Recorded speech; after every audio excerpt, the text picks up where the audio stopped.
I want to welcome you to Dream Chasers Radio Authors Edition right here on wherever you're watching, wherever you're listening. That's where we are. And I want to thank you guys so much for tuning in.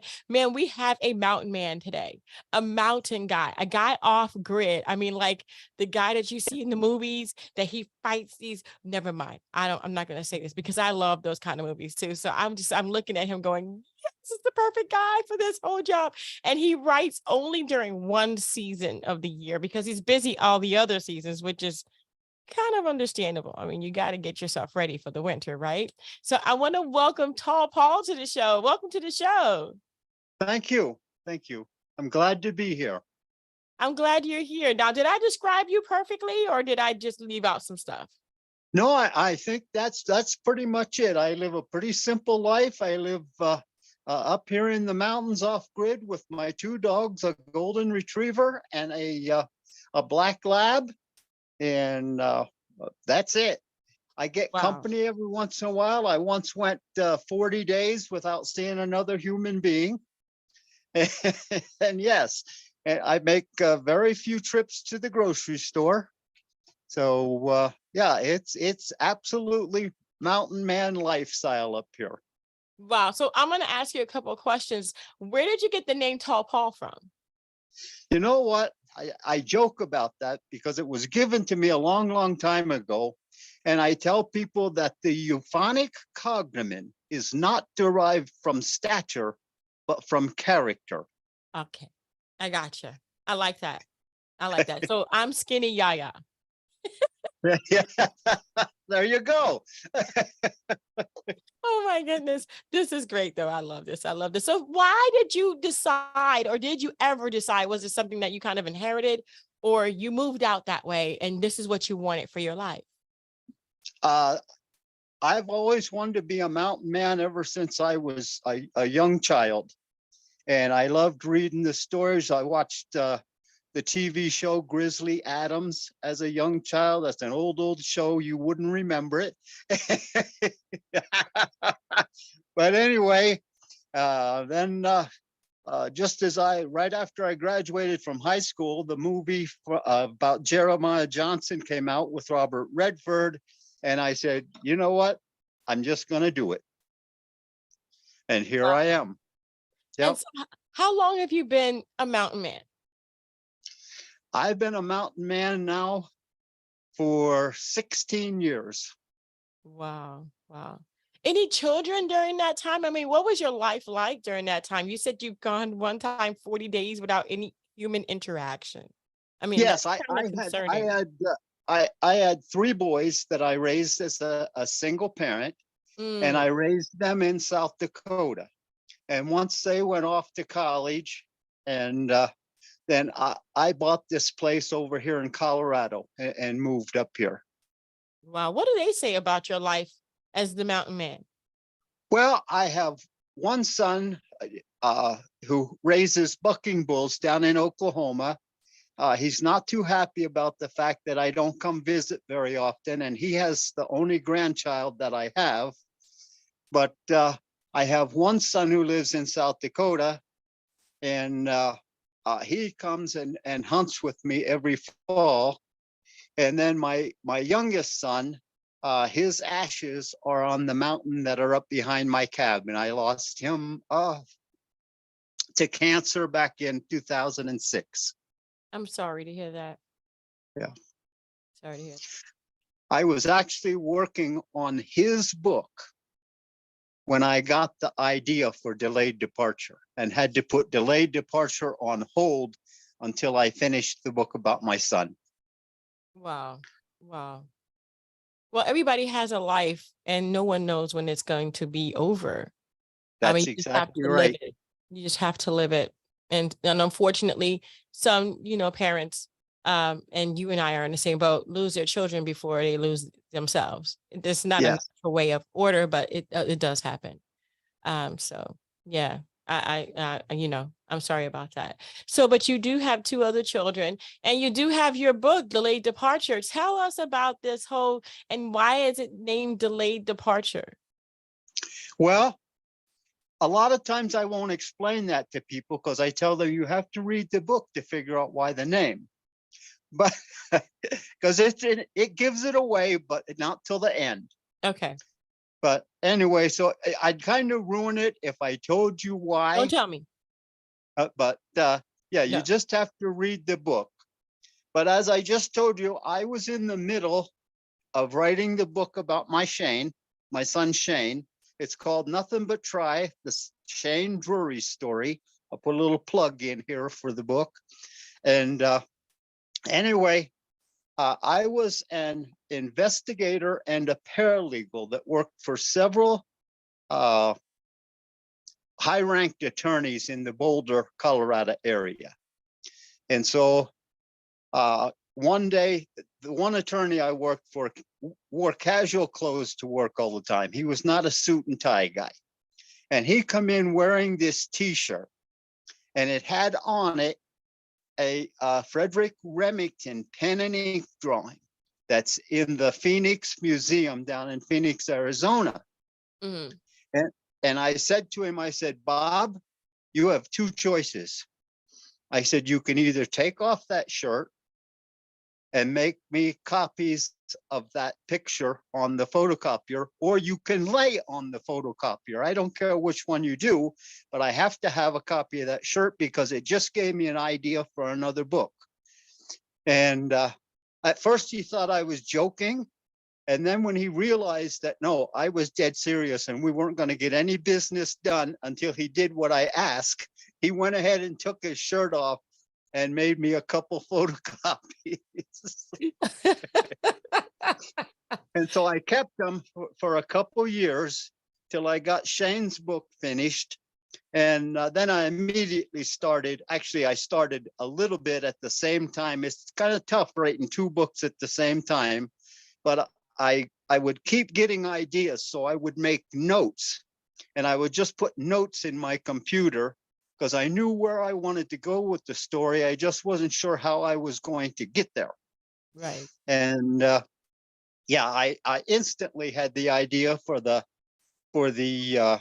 title, and it's a historically based fiction, which means the story in and of itself is not true, but some of the references in the story actually happened in history. Mm. One of them is Pearl Harbor. Okay. A lot of people, I had one history teacher actually read my book, and he said, where did you get this information about the balloon bombs? And I said, I've just known about it for years. The Japanese actually put bombs on balloons and put them in the jet stream to have bombs land in the United States. Now, most of them landed up in Canada. Some did land in the United States. He said, I'm a history teacher and I never heard of that. And I said, well, Google it because it's true. And he did, and it was true. And so then there was other references that I have in the book about the orphan train. A lot of people didn't know that this country had a train that brought orphans from New York on the East Coast out to the Midwest. Some of them actually became slave labor, but some of them became part of the family, that's how it was supposed to be. But my character comes out on the orphan train and he escapes because he's looking for his father. Wow. Wow. That's just amazing. Amazing. Now, writing this book, and after you wrote your son's book, then you wrote this book, was that therapeutic for you in any kind of way? This one was not really so much. My first book about my son was very much so. But this one I wrote to pass the time in the wintertime. And I wrote it for entertainment purposes. I wanted it to be a history lesson as well as entertaining for the people that read it. And have you read it again and gone, oh my gosh, I can't believe I wrote that? No, because I've actually moved on. Oh, I have written a sequel to Delayed Departure called The Promise.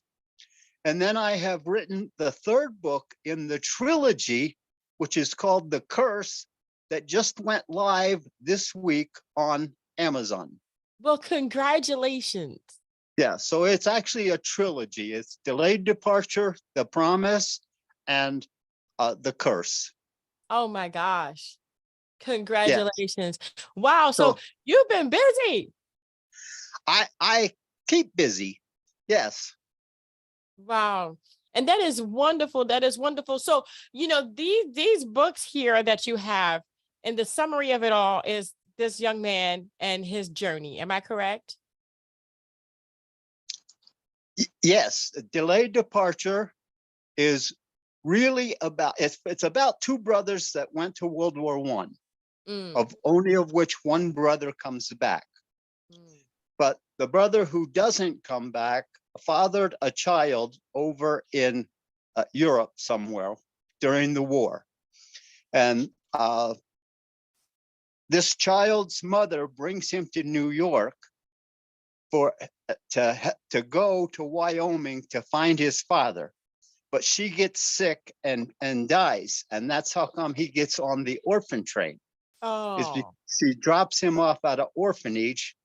And he was kind of a handful as a child. And so they put him on the train as quickly as they could.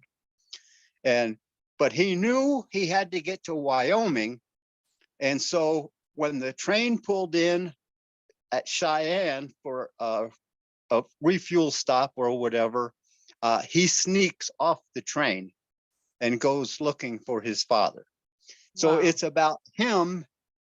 And then the sequel, the next book, The Promise, is about his daughter.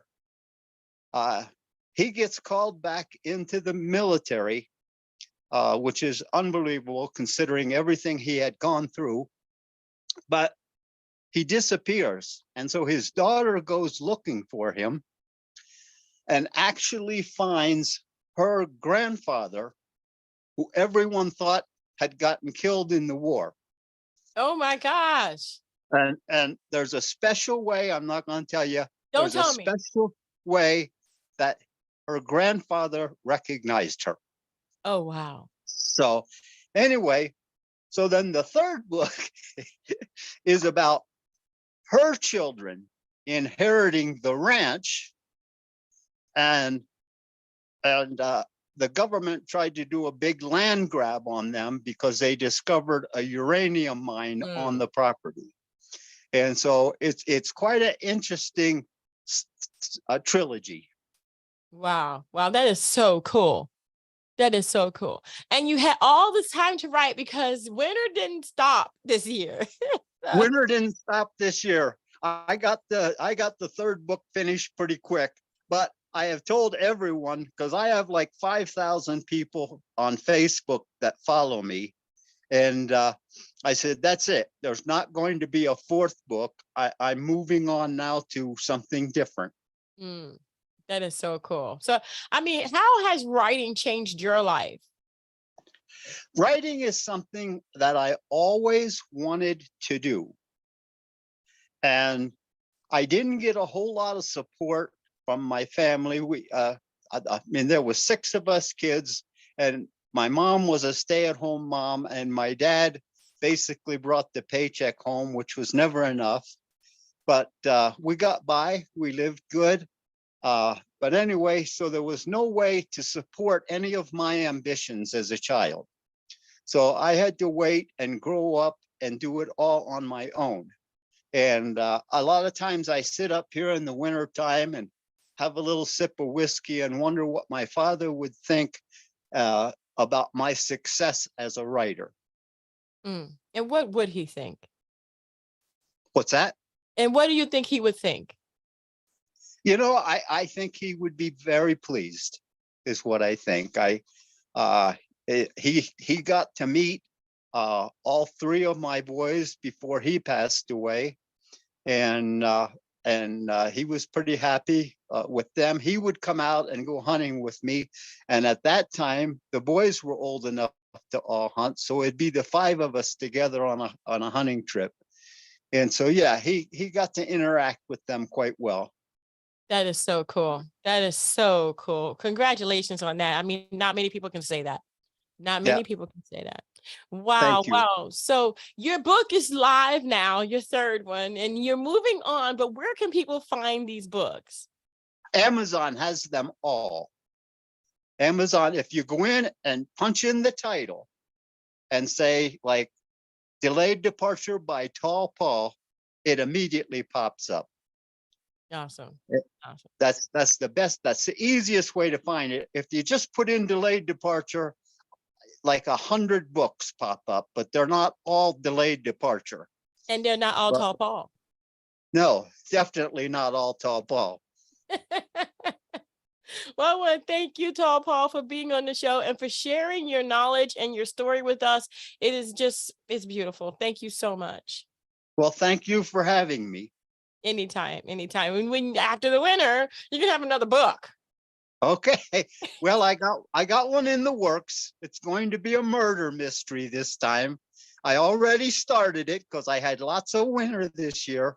329 inches of snow. And so, yes. Anyway, yes. So I had. You got to be tall to get through all that. Well, Tall Paul, thank you so much for being on the show. We're going to have all of that information in the link to the books in the description box below, so it'll be easy for you guys to go ahead and grab that for yourselves. I want to thank you guys so much, and thank you, Tall Paul. And until next time, guys, bye. Thank you so much for stopping by. Don't forget to like, comment, and subscribe to this channel. Hit that notification bell so you'll be notified the next time that I upload. And don't forget to dare to be different. Until next time, guys. I dare to be different. I dare to be different.